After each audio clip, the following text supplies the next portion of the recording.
আসসালামু আলাইকুম রহমতুল্লাহি ওবরাকাতু। বেরাদরান ইসলাম, আমি আপনাদের খেদমতে এই মুহূর্তে একটি গুরুত্বপূর্ণ আলোচনা যা আকিদার প্রসঙ্গে আমাদের দেশে বহুলভাবে এবং ভুলভাবে প্রচলিত হয়ে আসছে। আমাদের অনেকেই ধারণা করেন আল্লাহ রাব্বুল আলামিন হয়তো কোনো একটি স্থানে আছেন। এই প্রসঙ্গে অনুসন্ধান করে দেখা গেছে মানুষ এই বিষয়ে পাঁচটি ধারণা করে। কিছু মানুষের ধারণা আল্লাহ রাব্বুল আলামিন আরশে আজিমে আছেন, কিছু মানুষের ধারণা আল্লাহ রাব্বুল আলামিন আসমানে আছেন, কিছু মানুষের ধারণা আল্লাহ রাব্বুল আলামিন সৃষ্টির সর্বত্র বিরাজমান আছেন। আবার এক শ্রেণীর মানুষের মত ধারণা হলো এমন যে তিনি মুমেনের কলবে বা অন্তরে আছেন।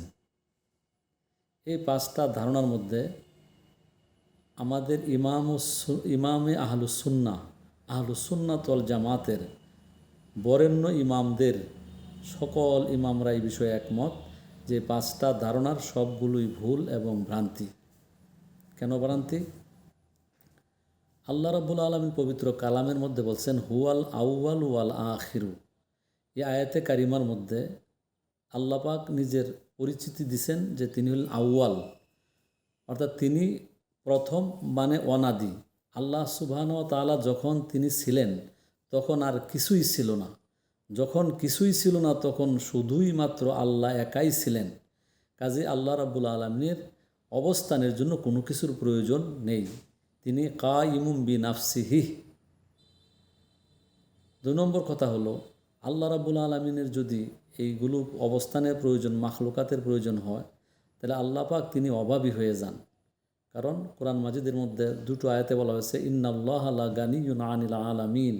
সমস্ত সৃষ্টি জগৎ থেকে আল্লাহ রাব্বুল আলামিন অমুখাপেক্ষিত, তার কারো কোনো প্রয়োজন নেই। যদি স্থানে আছেন বলা হয় তাহলে আল্লাহ পাকের স্থানের প্রয়োজন প্রমাণ করা হয় এবং প্রয়োজন আছে বলে বিশ্বাস করা হয়।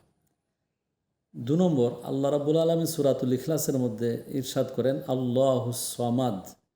এখানে বলা হয়েছে আল্লাহ পাক অমুখাপেক্ষী, আল্লাহ পাকের কোনো কিছুর অভাব নেই। তো সম্মানিত সুধী, এই কারণে আল্লাহ রাব্বুল আলামিনের কোনো কিছুর প্রয়োজন নেই, বিধায় কোনো স্থানেরও প্রয়োজন নেই। এই প্রসঙ্গে ইমামে আহলুস সুন্নাত ওয়াল জামাত ইমাম ফখরুদ্দিন রাজি রাহমাতুল্লাহ আলাইহি সহ অন্যান্য ইমামগণ এই কথা বলছেন। আল্লাহ রাব্বুল আলামিনের স্থানের বিষয়টা কয়েক অর্থ ব্যাখ্যা হতে পারে। যদি আল্লাহ সবটুকু স্থানের মধ্যে থাকেন তাহলে আল্লাহ পাক তিনি স্থানের সমান হয়ে যান, এটাও শিরিক এবং কুফর। যদি আল্লাহ পাকের সত্তা স্থানের ভিতরে এঁটে যায় তাহলে তিনি আল্লাহ রাব্বুল আলামিন স্থান থেকে তিনি ছোটো হয়ে যান, এটাও শিরিক এবং কুফর হয়ে যায়। আল্লাহ পাক সবটুকু সত্তা যদি স্থানের মধ্যে ধারিত বা ধারণ না হয়, কিছু সত্তা স্থানে থাকে আর কিছু সত্তা বাইরে থাকে, তাহলে আল্লাহ পাকের জন্য খণ্ডিত হওয়া, জুজ সাব্যস্ত হওয়া লাজেম আসে, অনিবার্য হয়ে পড়ে, এটাও শিরিক এবং কুফর। এই সমস্ত কারণে তাছাড়া আমরা নামাজের মধ্যে, আজানের মধ্যে বিভিন্ন সময় আমরা বলি আল্লাহু আকবার, আল্লাহ মহান, আল্লাহ সবচাইতে বড়। কাজে সমগ্র সৃষ্টি জগৎ রাব্বুল আলামিনকে ধারণ করতে অক্ষম। তিনি ফাতাআলাল্লাহু আম্মা ইয়াকুলুনা উলুওয়ান কাবীরা। সমগ্র সৃষ্টি জগতের ধারণা, কল্পনা, জল্পনা সব কিছু থেকে আমার আল্লাহ পাক ঊর্ধ্বে। এই ক্ষেত্রে ইমাম আহলুস সুন্নাত ওয়াল জামাতের সমস্ত ইমামগণ যে আকিদার সারাংশ বলছেন আল্লাহু মুনাজ্জাহুন আনিল মাকানে ওয়াজ জামান।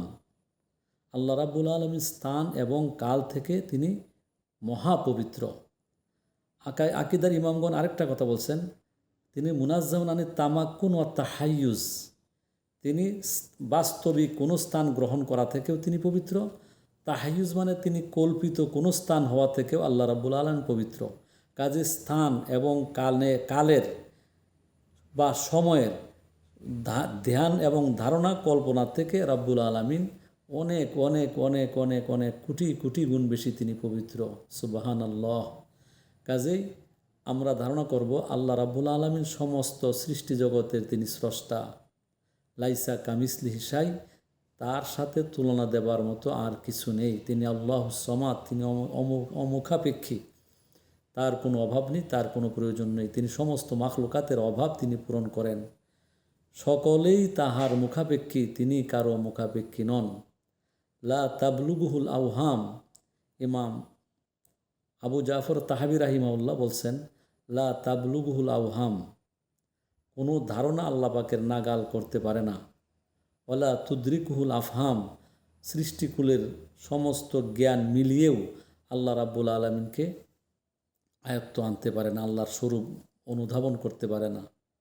ওয়ালা তুশবিহুল আনাম, সমগ্র সৃষ্টি জগতের কেউ আল্লাহ পাকের সাদৃশ্য নয়। কাজে আমাদের সহি আকিদা হলো এই, আল্লাহ রাব্বুল আলমিন আরশ, কুরসি, লৌহ কলম, আসমান, জমিন, সমগ্র মাখলুকাত থেকে তিনি পবিত্র। সমস্ত মাখলুকাত যখন ছিল না তখন তিনি আল্লাহ ছিলেন। আবার কালক্রমে যদি কখনো সমস্ত মাখলুকাত বিলীন হয়ে যায় তাহলে তিনি আমার আল্লাহ, তিনি আগের অবস্থানই থাকবেন। এটাই বলা হয়েছে হুয়াল আউয়াল ওয়াল আখের, তিনি অনাদি এবং অনন্ত। তো আমরা এই কথা বিশ্বাস করব যে আল্লাহ রাব্বুল আলামিন লা ইলাহা ইল্লাল্লাহ, তিনি ছাড়া কোনো মানে ইলাহ নেই, তার কোনো শরিক নেই, তার কোনো অভাব নেই, তার কোনো প্রয়োজন নেই। তিনি স্বয়ং সম্পূর্ণ আমাদের সকল মাখলুকাতের তিনি রব, সকল মাখলুকাতের মালিক। আমরা বিশ্বাস করব আল্লাহ রাব্বুল আলামিন অনাদি অনন্ত, তার কোনো প্রয়োজন নেই। সমস্ত মাখলুকাত থেকে তিনি অনেক অনেক অনেক পবিত্র। আল্লাহ রাব্বুল আলামিন আমাদেরকে রাব্বুল আলামিনের ব্যাপারে স্থান এবং কালের ঊর্ধ্বে এই আকিদাটুকু ধারণ এবং লালন গ্রহণ করবার তৌফিক দান করুন। ওয়া আখিরু দাওয়ানা আনিল হামদুলিল্লাহি রাব্বিল আলামিন। আসসালামু আলাইকুম ওয়া রাহমাতুল্লাহি ওয়া বারাকাতুহু।